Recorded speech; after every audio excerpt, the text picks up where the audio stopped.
અરે આ દરગાહની પાછળથી અમારે જે આ મોટી ગટર છે આખો માણા હમાઈ એવડી છે એ છેટ હોરાવાડ વિસ્તારના અંદર જેપીડેંગવાળી ગલી અને એ બધી ગલીઓનું તમામ હોરાવાડનું પાણી અમારે અહીંથી નીકળે છે અને વર્ષોથી આ સમસ્યા છે અને આ કારખાનાના બધા પાણી આમાં ભળે છે બરોબર। હવે આ લોકોએ ભૂગર્ભ ગટરના ભૂંગરા નાખ્યા છે પણ ભૂંગરાના અંદર એવું છે કે નાના નાના ભૂંગરા છે એના હિસાબે તમે હમણાં જ હાલ જોયું તમે શૂટિંગના અંદર આપણે જોયું નાકાના અંદર કે હજી તો 4-5 દિવસ થયા છે એટલી વારના અંદર આ બધા ભૂંગરા ભરાઈ ગયા અને એમાંથી કારખાનાનું બધું લાલ પાણી આવ્યું। હવે આના અંદર અમારે આ વિચાર શું કરવો આના હિસાબે અમારે દરગાહના અંદર પાણી આવી જાય છે ઘણીવાર ભૂંગરામાંથી તો અમારે એ બધું ખરાબ થાય છે તો અમારે બધું સાફસૂફ તો કરવું ને। અને આ વર્ષોથી અમે કેટલી વાર આ ગટરના વિશે કીધું છે કે આ ગટર બંધ કરાવી દો ને એનું જોઈન્ટ તમે આમ દઈ દો પણ આવું કાંઈ થતું નથી। અમે ઘણીવાર ઘણા બધા સુધરે સભ્યોથી માંડીને ઘણા બધા મોટા માણસોને આપણે રજૂઆત કરી છે પણ એનો કોઈ નિવેડો કે કાંઈ નિકાલ આવ્યો નથી સમજી ગયા। હવે માંગ એવું છે કે આ નાકાવાળા જે બધા કહે છે કે ભાઈ આ ભૂગર્ભ ગટરના તમે ભૂંગરા છે બરોબર એના અંદર તમે જે આ કારખાનાના પાણી ભળે છે એ બધા વ્યવસ્થિત બંધ કરાવી દો બીજું તો શું હોય આમાં તો કોઈ યારે બાંધવાનું તો થતું નથી। આપણે એને રેગ્યુલર ખાલી રજૂઆત કરી છે કે ભાઈ આનો કાંઈક યોગ્ય નિકાલ થાય અને યોગ્ય નિવેડો આવે એવી રીતે કંઈક સમસ્યાનો હલ કરી દો બીજું શું। કોઈ મારવા પણ નથી આવતું અને ઓલો રાજુભાઈ જીપ છે ઈ એમ કહે છે કે તમારા લતામાં વારવાનું નથી અમને ખાલી તમતાની ઓથોરિટી આપી છે અને વોર્ડ નંબર 6 માં કે જ્યાં જી ચૂંટાયેલું છે ઈ લતો જ વારવાનો તમારા લતામાં અમારે વારવાનું નથી સવારને આવી ઠંડીમાં સવારને 4 વાગે પાણી આપે છે પબ્લિક કેટલા વાગે પાણી આવે 4 વાગે આપે છે અને બીજા લતામાં 12 વાગે પાણી આપે ને અડધી કલાક પાણી આપે છે અને આનો નથી આપતો અમારે ગંદકી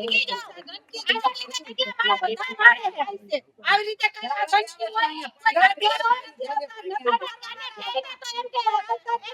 તમે કે વેરા ભરો તો હું અમે એમને રહી ગઈ કે પહેલા મહિનાની ગટર હતી ગટર સાફ કરી અને અમારે જમાવે એટલું પાણી ગટાથી માણને વાહનો તળાઈ જાય છે તો અત્યારે ભૂગર્ભ સમસ્યા આવું કે જાવ કે અમાર ઘરમાં ઠંડા પાણી આવી જાય તમાર ઘરમાં હું દીપકભાઈને કીધું તો દીપકભાઈ તો ખાલી ચાવી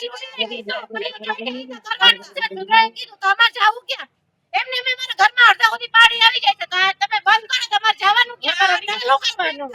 આ પાણી ક્યાં જાય અમારે ઘરમાં પાણી બંધ જાય કે મારા પેલા જો આની સુગંધ લઈ લે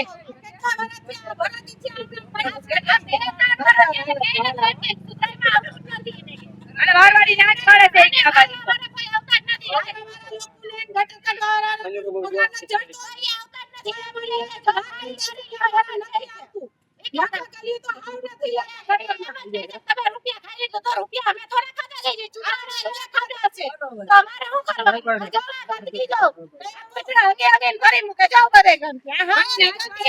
સમસ્યા સાહેબ આ ભૂગર્ભ ગટર વાળા લોકો અહીંયા કામગીરી કરવા આવ્યા એ પ્લસ આપણે એને કીધેલું કે ભાઈ આ ગટર છે તો ઉપરથી કારખાનાના પાણી આવે ભૂગર્ભ ગટરમાં તમારે નહીં હમાય બરોબર તો આ લોકોએ કારખાનાના જોઈન્ટ ભૂગર્ભ ગટરમાં દીધા પ્લસ 7-8 દિવસ થયા એમને એમ કામ અધૂરું મેલીને વયા ગયા। અમે 2 ફેરો જાણ કરી કોન્ટ્રાક્ટરને કે ભાઈ તમે આવો